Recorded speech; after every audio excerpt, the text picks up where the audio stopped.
प्रधानमंत्री जब आपको बता दें सोनमर्ग टनल के उद्घाटन के मौके पर बोल रहे हैं और सोनमर्ग की जो टनल बनाई गई है 6.5 किलोमीटर इसकी लंबाई है, 10 मीटर चौड़ी टनल है और इस पर 2378 करोड़ रुपया मतलब लगभग 2,500 करोड़ रुपए इसके ऊपर खर्च किए गए हैं।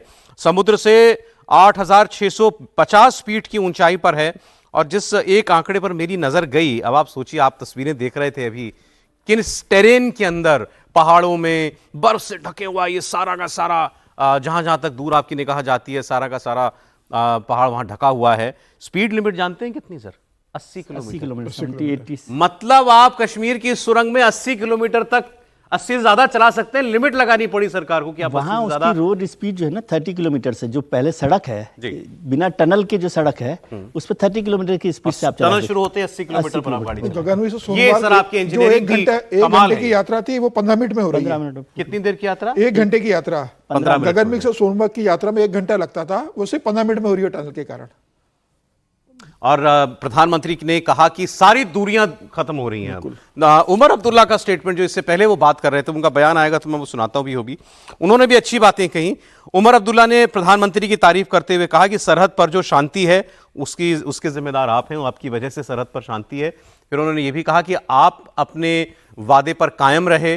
किस संदर्भ में वो बात कर रहे थे पूरी बात आपको हम सुनवाएंगे और सुनवाता हूं आपको। उमर अब्दुल्ला की बात पहले आपको सुना देता हूं।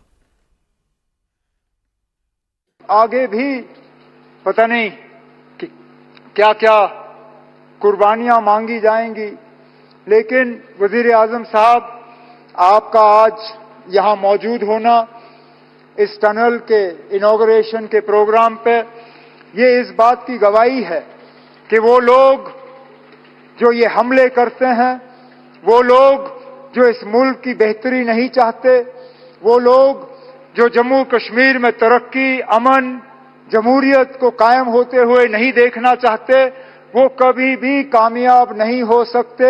उनको हमेशा यहां हार का सामना करना पड़ेगा। उनको हमेशा हम यहां से हरा के वापस भेजेंगे और इस मुल्क को और जम्मू कश्मीर को और जम्मू कश्मीर की जमहूरियत को हम कभी यहां नुकसान होते हुए जो है वो नहीं देखेंगे। आपको मैं याद दिला दूं, इसी टनल के निर्माण के दौरान कुछ हफ्तों पहले, कुछ महीनों पहले एक आतंकी हमला हुआ था और उसमें 6-7 लोगों की मौत हो गई थी। प्रवासी मजदूर जो यहाँ काम करने के लिए आए हुए थे उसमें ज़्यादातर वो लोग थे। एक स्थानीय डॉक्टर थे, उनकी भी हत्या हो गई। जेड मोड़ टनल कहते हैं इस जगह को। तो उसका वो जिक्र कर रहे थे उमर अब्दुल्ला कि हमले जो हुए हैं उन सब के बावजूद ये काम कामयाबी के साथ पूरा हुआ है। और उमर अब्दुल्ला ने और कहा कि दिल की दूरी और दिल्ली से दूरी इसको हमें कम करना है। और उन्होंने 2 बातों के लिए खास तौर पर प्रधानमंत्री का धन्यवाद दिया। एक तो अभी 6 तारीख को ही 6 जनवरी को जम्मू रेलवे डिवीजन बनाया गया है, तो उन्होंने उसके लिए तारीफ की है। दूसरा, अब ट्रेन जो है हम सब जानते हैं ट्रेन चलेगी और वो सीधी जो है आपको कश्मीर तक लेकर के आया करी, कटरा से होते हुए लेकर के आएगी, उसका जिक्र भी उन्होंने किया था। और इसके अलावा उन्होंने ये भी कहा कि आपने ये वादा किया था कि आप जम्मू कश्मीर में चुनाव करवाएंगे और आपने चुनाव करवाया, आपने अपना वादा निभाया। बस अब आपका जो वादे का दूसरा हिस्सा है कि जम्मू को उसका पूरा स्टेटहुड लौटा दें, तो हम उम्मीद करते हैं कि वो भी आप करेंगे। लेकिन आपको उमर अब्दुल्ला की भाषा में कहीं कोई तलखी नहीं दिखाई देगी, कोई कोल्डनेस नहीं दिखाई देगी। उनकी पॉलिटिक्स बिल्कुल अलग है। जम्मू कश्मीर पूरी तरीके से मुस्लिम डोमिनेटेड स्टेट है, 97% मुस्लिम आबादी है कश्मीर के अंदर। तो उमर अब्दुल्ला को क्या राजनीति करनी है आप समझ सकते हैं, और प्रधानमंत्री का उस राजनीति से कोई मेल नहीं है। लेकिन फिर भी उमर अब्दुल्ला लगातार चुनाव जीतने के बाद से एक नहीं कई बार ये स्टेटमेंट दे चुके हैं। उनके पिता फारूक अब्दुल्ला भी ये स्टेटमेंट दे चुके हैं कि दिल्ली के साथ रिश्तों को तनावपूर्ण रख के हमें और कश्मीर को कुछ हासिल नहीं है। सर, ये बिल्कुल फैक्ट बात है सर, खासतौर से जो बॉर्डरिंग स्टेट होते हैं और उसमें जम्मू कश्मीर तो बहुत महत्वपूर्ण है कि केंद्र सरकार के बिना, क्योंकि हर तरह की ज़रूरत केंद्र सरकार ही वहाँ पे पूरा कर सकती है, फाइनेंशियल हो, सिक्योरिटी हो, इंफ्रास्ट्रक्चर हो, सभी काम वहाँ पर करना। और वैसे भी जम्मू कश्मीर का जो हमारा पूरा इलाका है उसमें केंद्र सरकार के दखल के बिना, केंद्र सरकार की मदद के बिना वहाँ पर कोई काम नहीं चल सकता।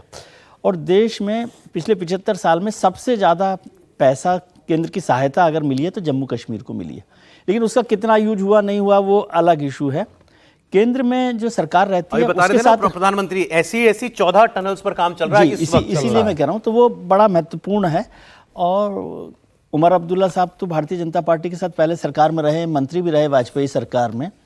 यदि आज जो बात कही है उसको पॉलिटिकल रेफरेंस में या इन्फ्रेंस में नहीं समझ रहा, लेकिन कहा कि अगर उनको अपनी कॉन्स्टिट्यूएंसी को खुश रखना हो, 2 रोज 4 गाली मोदी को हाँ बिल्कुल दे सकते हैं ना। नहीं, वो नॉर्मली ऐसा होता है कि प्रधानमंत्री और यदि राज्य के मुख्यमंत्री कोई एक कार्यक्रम को कर रहे हैं, तो मैंने कहीं नहीं देखा ये दिल्ली के अलावा, दिल्ली में जितनी बिटरनेस एक स्टेट गवर्नमेंट और सेंट्रल गवर्नमेंट के बीच में है, ऐसी कहीं पर भी मोटे तौर पर नहीं होती है। लेकिन मैं कह रहा हूँ कि इसका पॉलिटिकल इन्फ्लुएंस मैं आज नहीं निकाल रहा। जो कहा गया कि दिल्ली से दिल की दूरी भी जो है ना कम हो जाए, अब वो दिल की दूरी कब कम होगी? एक तो आप ख्वाहिश कह रहे एक तो बड़ी उमर अब्दुल्ला की ख्वाहिश है, वो ख्वाहिश है नहीं। एक तो मैं जब हम लोग चुनाव हो रहे थे तब भी इस पर चर्चा की थी कि उनके लिए एक नेचुरल पार्टनर के तौर पर मैं बीजेपी को मानता हूँ। दूसरा, मुझे थोड़ा सा लग रहा है पॉलिटिकली घबराहट के तौर पर कि कांग्रेस तो अभी सरकार में शामिल हुई नहीं है। नहीं, और उमर अब्दुल्ला पहले आदमी थे जिन्होंने ये कहा कि अगर ये अलायंस खत्म हो गया तो प्लीज डिक्लेयर कर दो हाँ, इंडिया अभी गठबंधन, कल ताकि हम अपने काम पर लगे। और वो कांग्रेस के लिए कह रहे होंगे मुझे पता तो चले कि मेरे साथ है या नहीं है। हाँ, वही बात है ना। उमर तो इसलिए अब्दुल्ला का बदला रुख का सबसे बड़ा कारण ये भी कि अब जम्मू कश्मीर से आर्टिकल 370 पूरी तरह से खत्म हो चुका है। अभी तक जब भी सरकार बनती थी तो आपसे केंद्र से पैसा आता था, उसका कोई आप ऑडिट नहीं कर सकते थे, मनमानी करते थे। और 2 परिवारों, जो प्रधानमंत्री मोदी ने चुनाव से पहले कहा था कि जम्मू कश्मीर को 3 परिवारों ने लूटा, एक तो गांधी परिवार, महबूबा और उमर अब्दुल्ला के परिवार ने। आर्टिकल 370 के बाद और जिस तरीके से एलजी को पावर है आज की तारीख में जम्मू कश्मीर के अंदर, अब उमर अब्दुल्ला जानते हैं कि अगर उन्हें कोई विकास का काम करना है, प्रदेश के लिए कोई काम करना है, तो बिना केंद्र की मदद से वो कर नहीं सकते। उन्हें पैसा चाहिए तो केंद्र ही पैसा देगा। तो मुझे लग रहा है वो जानते हैं कि अब राजनीति तो हो गई है, आर्टिकल 370 वो वापस ला नहीं सकते हैं। अब बस वो ये चाहते हैं, उन्होंने इसके आज बात का जिक्र भी किया प्रधानमंत्री मोदी से कि भाई राज्य का दर्जा वापिस आप कर दीजिए। तो उनकी अंतिम इच्छा ये है कि बस राज्य का दर्जा वापिस हो जाए, तो कम से कम अभी एलजी का जो दखल है वो कम हो जाए। लेकिन एक बहुत बड़ी बात बोली उन्होंने, आज उन्होंने एक बात कही है कि फ्री एंड फेयर इलेक्शन हुआ है जम्मू कश्मीर के अंदर, इसके लिए चुनाव आयोग और प्रधानमंत्री मोदी बधाई के पात्र है।